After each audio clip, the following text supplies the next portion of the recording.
Hey y'all, I'm in teacher mode where I make a lot of my videos, but I think it's a lot of significance behind it because I feel like I'm teaching and I'm teaching y'all and I'm teaching myself and I teach my kids a lot of some things that I repeat on these videos. So maybe it's a little symbolism, throw a little English in there, okay?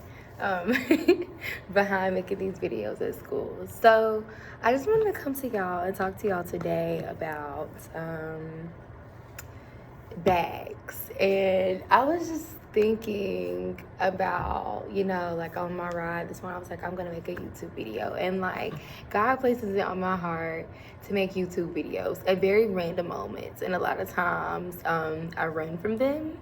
And I remember my marketing manager, consultant, personal assistant, she's everything, Sparks. When she first started telling me, let's get you used to the camera, let you make some personal videos. And I was like, girl, see if I'm about to be out there telling anybody how they should live their life, But it's definitely not about that. A lot of things are just perspective, and I found myself on YouTube a lot lately as well, and just listening to different prophetess and things like that, just to be able to get me through really trying times, because that's what I'm coming to talk to y'all about today. A lot of trying times. So okay, so your girl finished her film, as y'all or many of you guys know. Right now I'm in the process of getting that put all together, tying up some loose ends, and just getting my premiere ready, and a whole bunch of other stuff. But in between time of the process, I talked to you guys about surrendering, but we didn't talk about how messy the process is, okay? And that is what I want to talk to you guys about today. I want to talk to y'all about like the chaos that's connected to the process. So, gosh, I don't even know where to start. I think I want to start with like warfare. So after completing my film, well, before shooting my film, I was like in the most happiest place. Like, I was so happy. Everybody was pushing through for me. I was pushing through for myself. I was being prepared. I just had a lot of different things coming my way, just a lot of great things.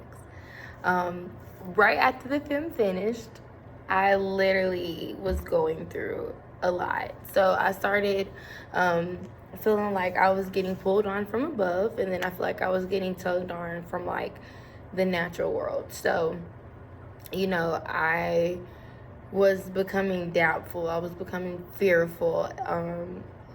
I love being a teacher for my kids. I don't like the educational system. So it's nothing that I necessarily support. Honestly, it's to the point where I feel like if I had kids, or when I have kids, they would go to private schools. I just would not send my kids into public schools.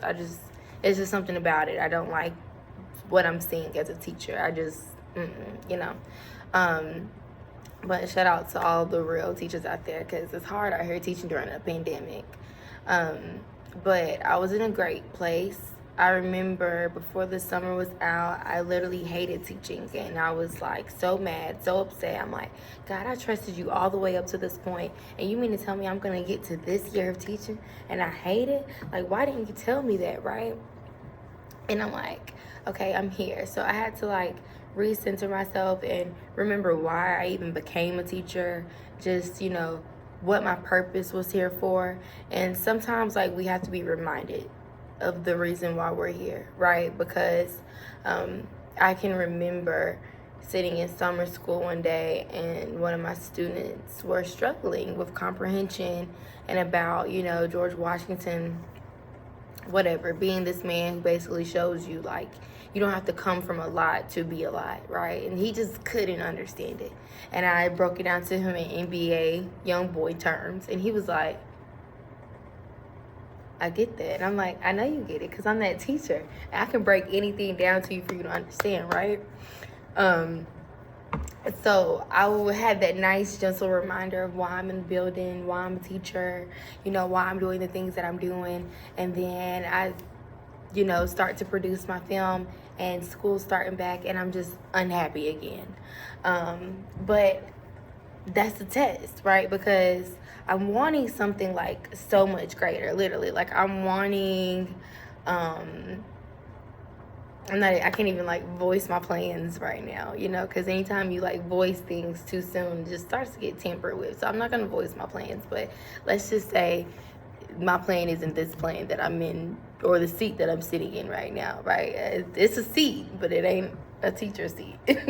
But so yeah, so I had to first like just become very, very grateful for like where I was in life, and I had to like do good at that job. So now, granted, I'm a teacher, so I don't clock in and out. Nobody's clocking me. I'm not micromanaged or anything like that.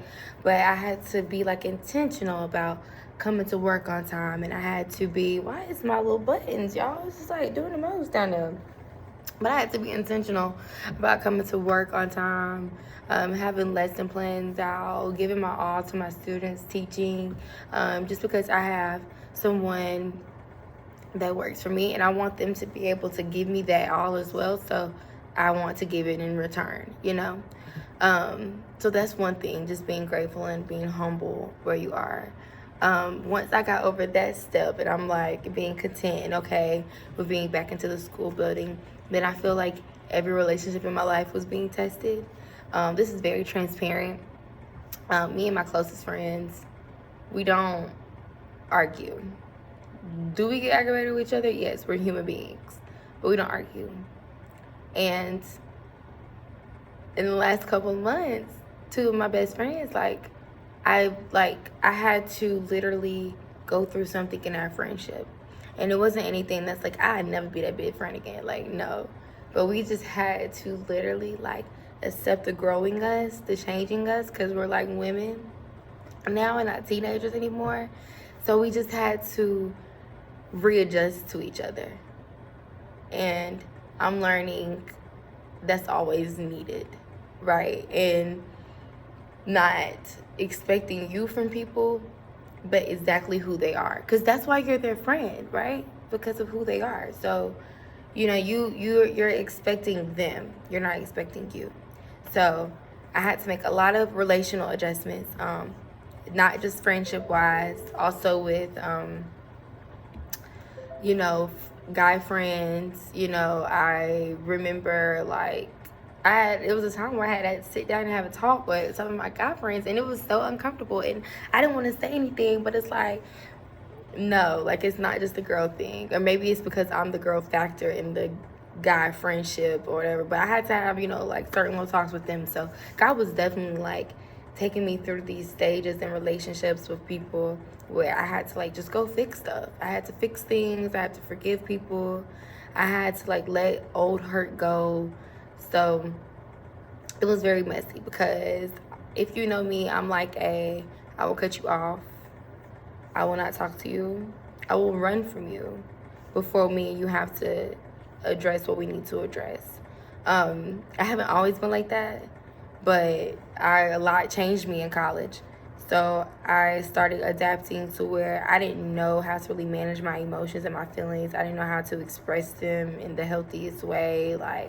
Everything was defensive for me.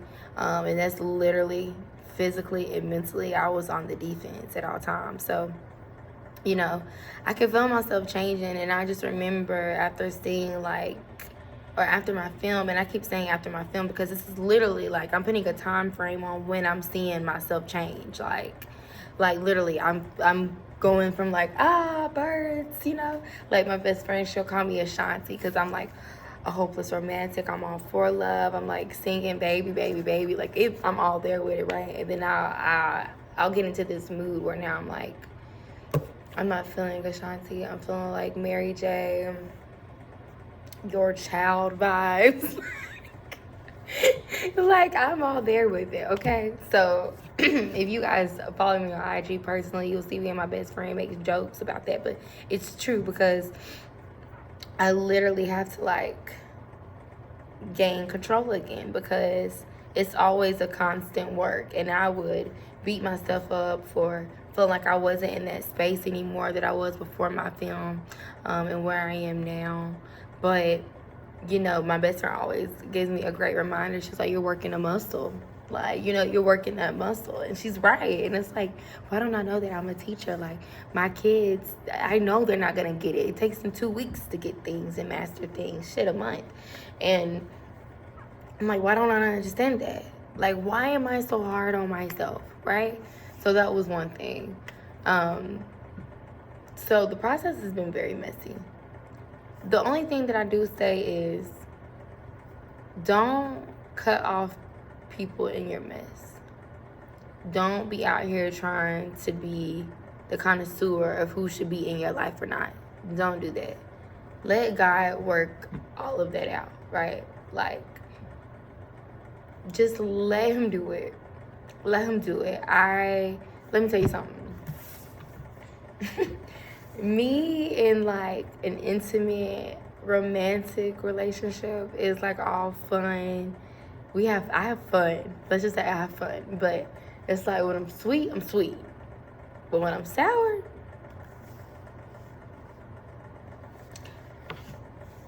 I'm mildew. Y'all, I will be mean and I don't care and all of these different things. That's just not good. So I'm learning to like let this different toxic-ish come up out of me and not like spread and contaminate everybody that's around me, right? And which I'm sure, you know, because energy is transferable. But I feel like the people that really love me, you know, and are there for me, they're going to know how to deal with my contamination. So they will know. But don't think that everybody has to sit through that, or those are the only real people that are really there for you. Like other people that you cut off or whatever weren't really there because they didn't sit through your mess. That's not necessarily true, right? Maybe who they are or who they were at that time, they're not able to like sustain you or be beneficial for you, towards you. So don't think like, oh, because this person is still around, like they are my A1 day one, because your A1 day one can definitely always be a hater. Trust me. Okay. But yeah, don't go cutting off people. But just know like the process is a mess. It's a whole mess. And I had to come to terms with that literally last night. Like, you a mess, but you're a blessed mess. So it's okay, because it's like everything that you're doing, like, it's with God in partnership, right? Like sometimes I'm like, God, not today, right? And then sometimes I'm like all day, every second of the day, every minute of the day. Me and my best friend over here like texting about our glorious lives, right? But things are happening that we can't see and on the unseen. So we have bags with us, right? We have bags that we need to drop off at the dumpster. We have bags that, you know, needs to be unpacked and put out and pulled out so it can be shipped off somewhere else. You know, we have a lot of baggage as people, and that's okay, right? It is okay to have baggage, right? Is you just have to learn how to not be like weights on people, right? Well, like, let me take that back. I don't want to say be weights on people, but you don't want to be dead weight, right? You want to be asset weight, not a liability weight. That's what I'm trying to get you guys to understand, most definitely. So